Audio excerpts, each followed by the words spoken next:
Listen, my mom has worked in an office her whole life, and stories like this aren't just content reviews. They are about real pain, about choices that could happen to anyone. Everything here is based on experience, but the names, companies, and details have been changed, of course. The goal is for you to recognize yourself and not repeat other people's mistakes. The call came through at 7:20 a.m. sharp. Drew. I knew it before I even glanced at the screen. His name was flashing across my phone like a warning.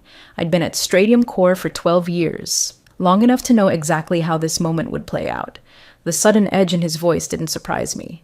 "With that attitude, don't even show up today," he snapped. No greeting, no formalities. The weight of his words hung in the air between us, but I stayed calm. I hadn't let a man like him rattle me in a decade, not since the first time I'd faced his father's misguided expectations. He muttered something to someone on his end, unaware that his mic was still on. "You have to intimidate that stubborn old woman," he said. My grip on the phone tightened, but I didn't flinch. I cleared my throat, hearing him breathe heavily on the other end. "Okay, good luck," I said, keeping my voice steady. By 9 a.m., I had drafted my resignation. No dramatic speech, no immediate phone calls, just clean, professional detachment. I sent it to him, to the board, and to my attorney. By 10:30, it was delivered through legal channels. And by 11:35, I was sitting in a conference call with Quanta Group's executive chairman, an offer for a new role in my inbox. Stratium Core wasn't the only game in town, and I knew that. Drew and his carefully honed arrogance were going to learn that lesson the hard way. If you're enjoying this story, take a second to hit that like button and subscribe. It helps the team so much to know you're into the content. Let's get back to it. For 12 years, I'd been the quiet force behind Stratium Core's operations. Never in the spotlight, never the face of the company. That had always been Arthur Gelman, the CEO, the man who spoke in slogans, wore a suit that could make a politician jealous, and kept the facade shiny. But it was my work that kept everything running smoothly, especially when things went sideways. When the European supply chain froze or an audit flagged compliance gaps, they called me. Always. Jersey City, where Stratium was housed, was a far cry from the polished image they projected. We ran out of a converted steel building, one floor of power plays, fake smiles, and polished PowerPoints. Drew, his son, had just been handed the title of Chief Strategy Officer 3 weeks ago, fresh out of Wharton. No experience to speak of, but enough ambition to think he could remake the company in his image. The problem? Drew didn't understand the systems. He didn't get what kept the company running behind the scenes, under the surface. And the worst part? He didn't care. He was the future, or so he liked to think, while people like me were just relics of the past. That morning, the last words he'd spoken rang in my ears as I looked over my resignation letter. Legacy processes, he'd called it, the very thing he wanted to dismantle. Emotionally attached was his phrase for roles like mine, the ones that held the backbone of the company together, the ones that weren't flashy but crucial. It was a phrase that rang so hollow I almost laughed. But I didn't. I didn't laugh because I knew how this game was played. And Drew? He had no idea how deep he was treading. I'd been here long enough to document everything, every contract, every clause.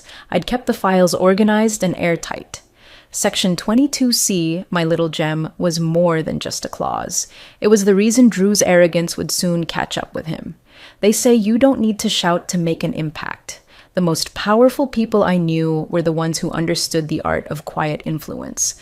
Drew's attempt at intimidation had just opened a door I was ready to walk through. As I sat there waiting for my call with Quantia, I couldn't help but feel a small flicker of satisfaction.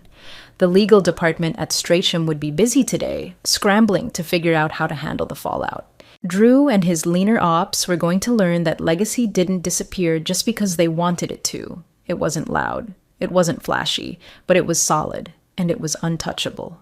When I walked into the new office later that afternoon, the chair waiting for me in Quantia's executive suite felt more like a throne. They didn't need to know the full story yet, but I would make sure they understood the power of my quiet resolve. The contracts would speak for me. They always did. And when the time came, Drew's mistakes would be there, in black and white, for all to see. Drew thought he had it all figured out. It was the same feeling that always came with a new wave of executives. The assumption that the old guard, like me, was just clinging to their outdated methods. The ones who had been around too long to know what the future really needed. The ones who had become the bottleneck, slowing things down with their legacy thinking. I wasn't looped into his private Slack threads, but whispers had a way of making their rounds. Drew was calling my position clogged with legacy bottlenecks, referring to the systems I had meticulously built, the structures that kept the company from falling apart during crises. It was all fine, as long as things were smooth. But the moment something needed fixing, really fixing, those old systems, the ones Drew called outdated, were exactly what the company relied on. The cuts came soon after. A leaner ops strategy, Drew said. He started circling names. Mine was at the top of the list. I wasn't surprised, but I knew what he didn't. A company like Stratium can't afford to lose the glue holding everything together, especially when that glue knows exactly where the skeletons are buried. The restructuring memo leaked a few hours before the official meeting. I had already seen it by then. They didn't even try to disguise it. 3 names were listed, and of course, I was number 1. I wasn't worried. In fact, I was more amused than anything. Drew had underestimated me. He didn't understand that the work I had done wasn't just on paper. It wasn't just in spreadsheets or compliance documents. It was built into the very fabric of Stratium's operations, woven into every contract, every clause, every system that had been set up over the years. I sent him a message directly. Short, simple. Is there something we need to discuss? The reply came quickly. With your background, I'm sure you'll land somewhere cozy. We're moving toward leaner ops. It was his typical way of dismissing anything he didn't understand. But I wasn't in the mood to argue, so I replied with just one sentence. Be sure your counsel reviews Section 22C. I didn't say anything more. I didn't need to. He reacted with a thumbs-up emoji, so typical of him, a symbol of reassurance, as if he was in control of the situation. But Drew had no idea what he had just walked into. He didn't realize that Section 22C wasn't some clause buried deep in the contract. It wasn't a mistake or something left behind by previous leadership. No, I had drafted it 7 years ago, when they'd first handed me the keys to operations and asked me to make sure the company could withstand whatever was coming. Section 22C wasn't just a legal safety net. It was a trigger, a carefully crafted provision that guaranteed a payout, equity rollover, and an immediate loss of operational rights if I was removed without a 30-day review process.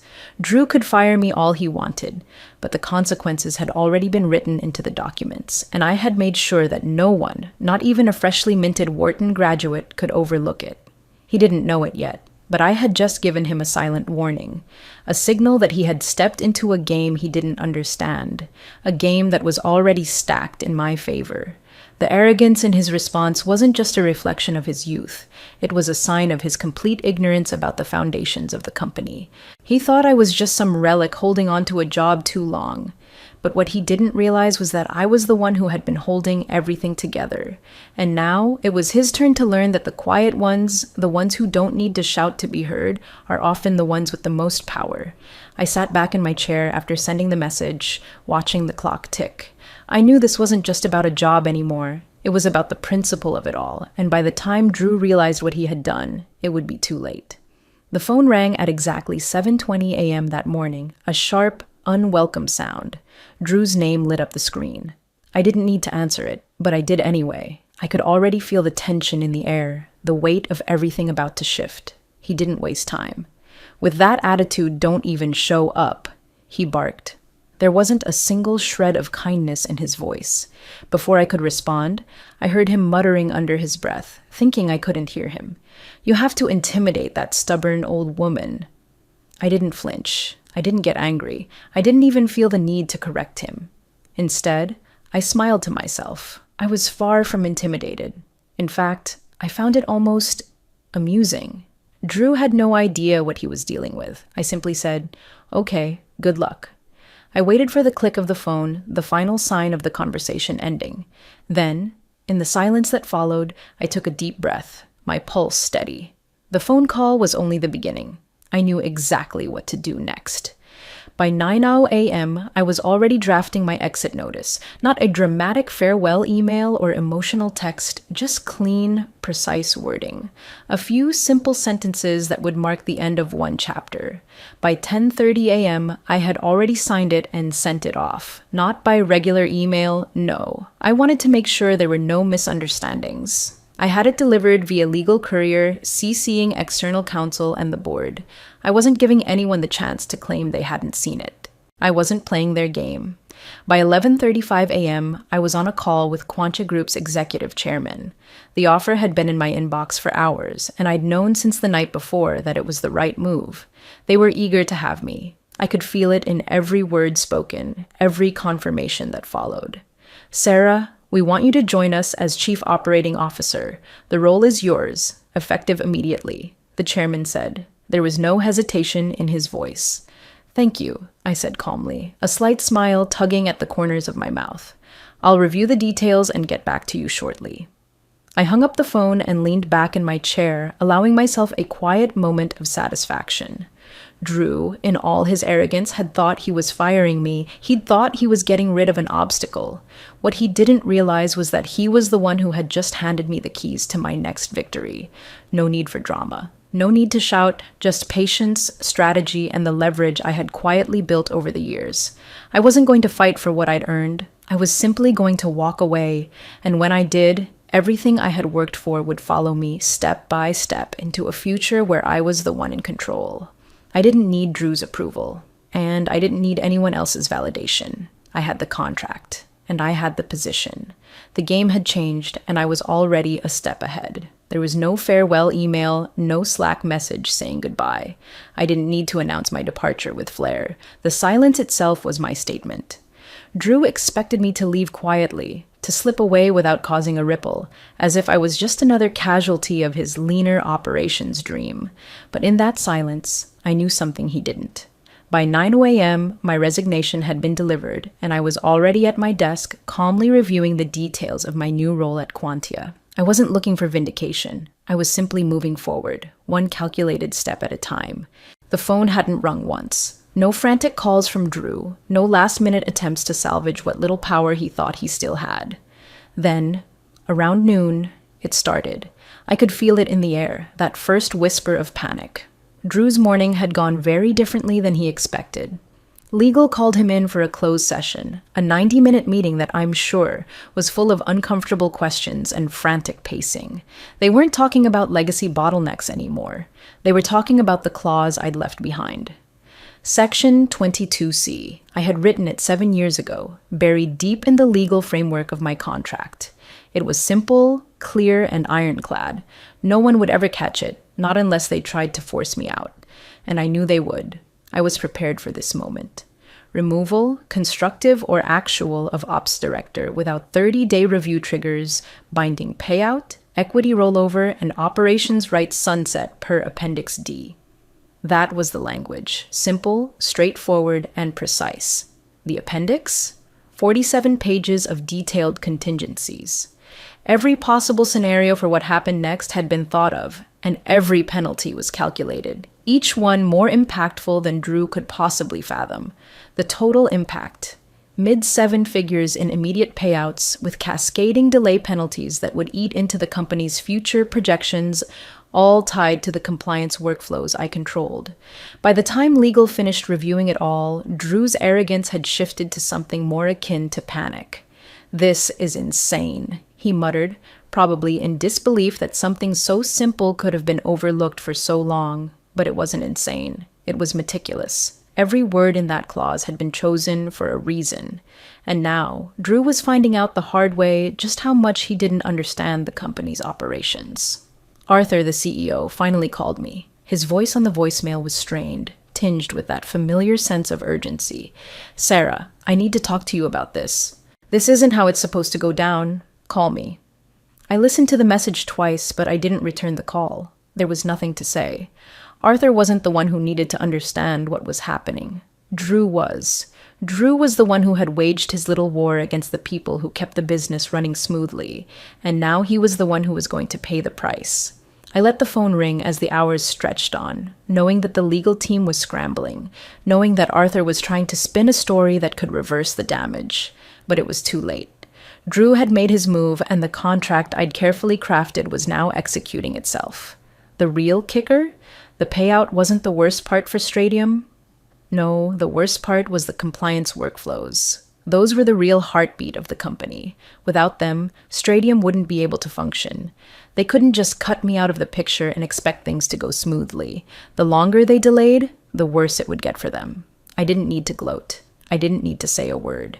The contract had already said everything I needed it to. Without Mia, everything began to stall. It wasn't about the people. It never had been. Operations didn't run on personality or the people in the room. It ran on structure. My structure. Every process, every system, every contract renewal had been designed to flow smoothly, without disruption. And when I was in the picture, everything moved exactly as it should. But when Drew decided that I was expendable, he failed to recognize one simple truth. The company wasn't built on charisma. It wasn't built on the latest innovative strategies his generation liked to tout. It was built on what I had quietly put in place over the years. Within hours, the cracks started showing. Contract renewals stalled. They'd been delegated, but without me in the loop, no one knew where the keys were. I'd always kept a close eye on every detail, every deadline, and now that I was gone, no one else had the intimate knowledge of the system to make things work. Workflow authorizations started to go missing. The approval chains were broken. A critical ESG audit, the one they'd been so proud of last quarter, bounced back. It was marked as incomplete. The same audit they needed to remain compliant with their top-tier clients. The red flags were everywhere, and they were only the beginning. Vendors, too, started to panic. Some were smart enough to know that I was the one they had to work with, and without me in the equation, everything was at risk. A few of them called. Others just sent terse emails asking about missing approvals, delayed paperwork, and forgotten timelines. One by one, the responses I had orchestrated, the calm reassurance that kept our operations stable, began to vanish. Clients started to pause. They wanted updates. They wanted assurances. And the people in charge now? They didn't have the answers. They didn't even know how to find the answers. Then the messages started. One senior partner, someone who'd been working with me for years, reached out to Drew directly. I saw the message when I checked my old phone. It was a simple question. If Sarah's not leading ops, who's certifying our audit trails? That was the moment Drew began to realize just how deep the hole went. There was no response from him, no immediate answers, just silence. Internally, things were unraveling in a different way.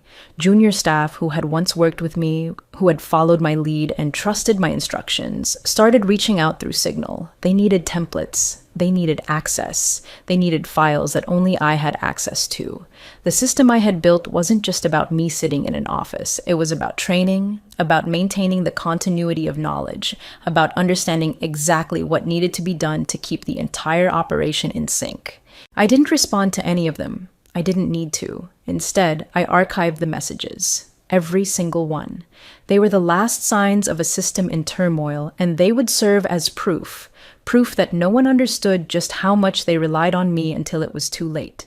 The operations, the workflows, the compliance systems, they weren't just my responsibility. They were my legacy. And now, the cracks were starting to show.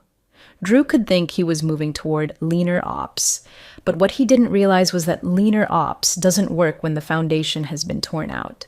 By day 2, the panic had set in. I knew it was coming.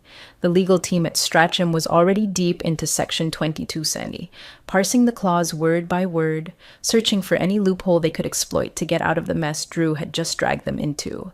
But there was no way around it. The clause was airtight. Every word had been carefully chosen. And now, with each passing day, the clock was ticking louder. By day 4, Drew's assistant quietly reached out to me as though everything could still be smoothed over with a simple memo. She asked for a friendly exit memo, a last-minute attempt to make the transition look clean, to salvage some semblance of control. Drew wanted to appear gracious, to save face, but he had already lost that battle. The memo wasn't going to fix what had already been set in motion. I ignored the message. No friendly exit memo was going to change anything. My exit was already official, and now they would feel the consequences of their decisions. By day 6, Stradium's head of risk received a notification on LinkedIn. I could almost hear the collective intake of breath from their office as the notification flashed on their screens. Sarah London has joined Quantia Group as Chief Operating Officer. Quantia Group, their largest competitor in the compliance automation space, and one of the most aggressive players in the market. They had always been hungry, waiting for their moment to pounce, and now they had me. The shift had been so seamless, so quiet, that Stradium wouldn't even have realized the impact until it was too late. I was exactly where they hadn't wanted me to be, across the table on the other side of the competition. And then the press release hit. It went live without any fanfare from me. No grand statement, no pomp and circumstance. Just the news. Just the fact that I had moved on. The fallout inside Stratium was immediate. Drew's face, they told me later, turned white when he saw it. He wasn't just dealing with the loss of a key employee. He was now dealing with a competitor who knew Stratium's every move, who understood their systems better than they did. And I was already in a position to capitalize on that knowledge. I didn't need to be loud. I didn't need to announce my victory. The press release was the final nail in the coffin, and Drew's reaction said everything. His arrogance, his assumption that he could simply replace me without consequence, had backfired in a way that couldn't be undone. Leverage had been activated, and now I had the control. Quantia wasn't just a competitor, they were a strategic advantage, and Drew had just handed it to me on a silver platter. The clock was ticking, and every minute that passed brought Stradium closer to realizing that their biggest mistake had just walked out the door and into the hands of their most dangerous competitor. At Quantia, I wasn't just ops, I was the architect. The moment I stepped in, the entire game shifted.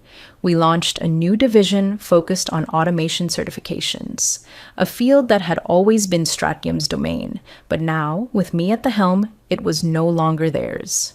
Our approach was fresh, refined, and built on years of insider knowledge. It didn't take long before the pieces began to fall into place. The first step was simple. We started replacing the templates and processes I had created at Stradium, the ones they thought were just part of the legacy I had left behind. But those templates weren't just documents. They were the foundation of everything Stradium had built. Without them, the company's structure crumbled. At first, Stratium's clients came calling quietly, almost out of necessity. There was a certain hesitance to acknowledge the shift, but the more I looked into it, the more I saw the cracks. The foundation they had so confidently built was now unstable, and they knew it. By week 2, we had secured 3 of their secondary contracts. By the end of the second month, we had added a mid-size partner to our roster. Their partners, their clients, even their staff, they all started realizing the same thing. Stradium was losing its grip, and Quantia was stepping in to take over. Drew didn't reach out himself, of course. He wasn't that brave. Instead, I got an email from him. The subject line read, "Open to a call." I didn't need to respond. My attorney did it for me. Direct all inquiries to legal counsel. It wasn't about pride anymore. It was about making sure the power dynamics stayed in my favor. They had underestimated me, and now I wasn't just winning. I was taking everything they had built. They tried to offer me a fast-track buyout, hoping to stop the churn before it became a flood, but by then, it was too late. The tide had already turned. Every day, more pieces of Stratium's structure slipped into Quantia's hands, and with each contract we secured, every client we won, it was clear. Their collapse was becoming my momentum. Their failure was my opportunity. It wasn't loud. It wasn't messy. It was just methodical, calculated, and entirely out of Drew's control. What I had built at Stratium was now being rebuilt at Quantia, and this time I wasn't just playing a supporting role. I was the one in charge. I didn't need to flaunt my success. The results spoke for themselves. Drew's email had been a polite attempt to salvage what little he could, but no apology could undo what had already been set in motion. My silence, my control, my strategic positioning, those were the real victories. And in that silence, everything was falling perfectly into place. At Stratium, the fallout from my departure was swift and brutal, The internal review was called, an emergency session to address the chaos that had unraveled so quickly after I left. The room was tense as the executive team sat, awaiting the presentation.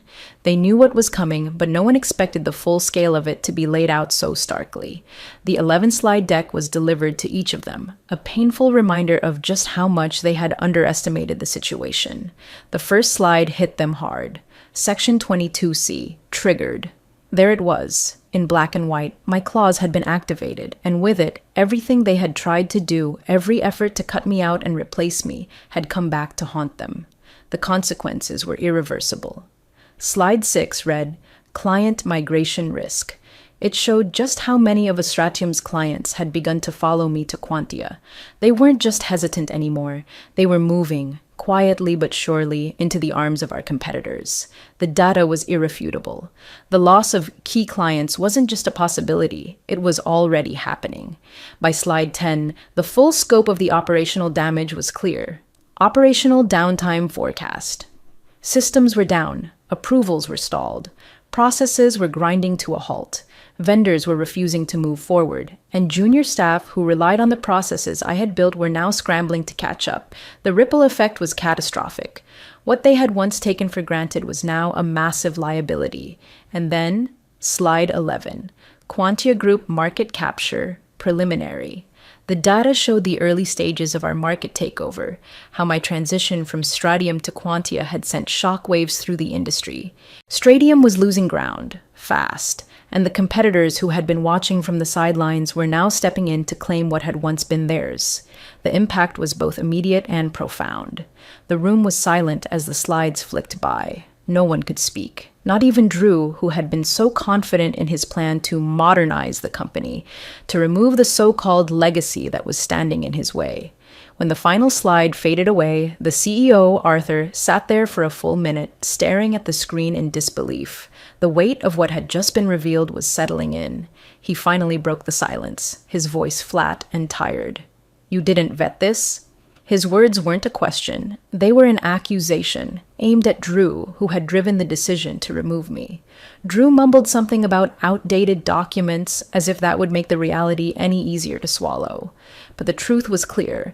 None of this was outdated. It had been meticulously planned, and every move I made had been in full accordance with the legal framework I had set up years ago. There was no oversight, no mistake. The contracts had been structured to ensure that I would be the last person they could afford to lose. Before Drew could say anything else, the head of legal cut in, her voice sharp. She wrote the clause. She was the document. It was a simple statement, but it hit like a hammer. Drew's defense was gone. The truth had been exposed. What Drew hadn't realized, what they all hadn't realized, was that I wasn't just a cog in their system. I had built it. I was the foundation. And now, as the cracks deepened, they were being forced to confront just how much they had relied on me. The exposure was complete. And with it came institutional embarrassment. The company's carefully curated image of stability was in shambles, and they had no one to blame but themselves. The irreversible consequences of their actions had unfolded exactly as I had known they would. In that moment, the power dynamic had shifted completely. What was once theirs was now mine. Quantia didn't issue a press release beyond the hiring line. Sarah London, Chief Operating Officer. No fanfare, no speech, no blog post detailing my rise from one company to another. Just a simple, factual statement. And then, silence. I didn't need a parade. The work itself would do the talking. I didn't make a public statement, nor did I feel the need to. At Stradium, things were unfolding in their own way. Drew, the architect of my removal, was reassigned. Arthur, always the figurehead, announced an internal review of governance protocol. It was clear they were trying to distance themselves from the disaster that was their leadership. They hired a consultant to rebuild operations cohesion, a hollow attempt to fix what couldn't be fixed. The foundation had crumbled under their feet, and no external consultant was going to put it back together. I didn't engage. I didn't send a single word in their direction. No messages, no calls, no comments. The silence was my response. Instead, one by one, my former vendors called. These were the same vendors who had once been left in limbo when I was cast aside, the ones who had seen their projects delayed and their approvals stalled by Stratium's mismanagement. Now, they reached out to me, eager to make the shift, to get things moving again, and I answered, not with bravado, not with gloating, just with the quiet, steady professionalism that had always been my strength. The work was what mattered, not the noise surrounding it. The deals came in slowly at first. Contracts were re-signed, terms were renegotiated, partnerships were strengthened. One by one, clients who had once relied on Stratium for their compliance needs started to see the difference in working with a company that understood the importance of stability, consistency, and clear communication. Quantia became their preferred partner. Not because I had made any grand promises, but because I had simply done the work. I had always done the work. Back at Stratium, the pieces were falling apart. The internal review was just a smokescreen, a way to cover up the fact that they were in free fall. The consultant they hired couldn't undo the damage. They were chasing a solution that didn't exist anymore. The company had lost its way, and Drew's misguided efforts to modernize without understanding the foundation were becoming all too apparent. As the months passed, Stratium's name became more and more synonymous with failure. The cracks deepened, and their reputation in the market weakened. Meanwhile, Quantia, with me at the helm, continued to grow, to thrive, to take advantage of the opportunities they had foolishly overlooked. And through it all, I remained silent. I didn't need to shout. I didn't need to make a spectacle of my success. The results were clear. Undeniable. Every deal I closed, every vendor I brought back, every client I secured, it was a quiet victory. A victory born not of noise, but of precision and patience. In the end, I didn't need their approval. I didn't need their recognition. I had already won, and I had done it on my own terms. The power was in the work, not in the words, and that was a lesson they would never forget.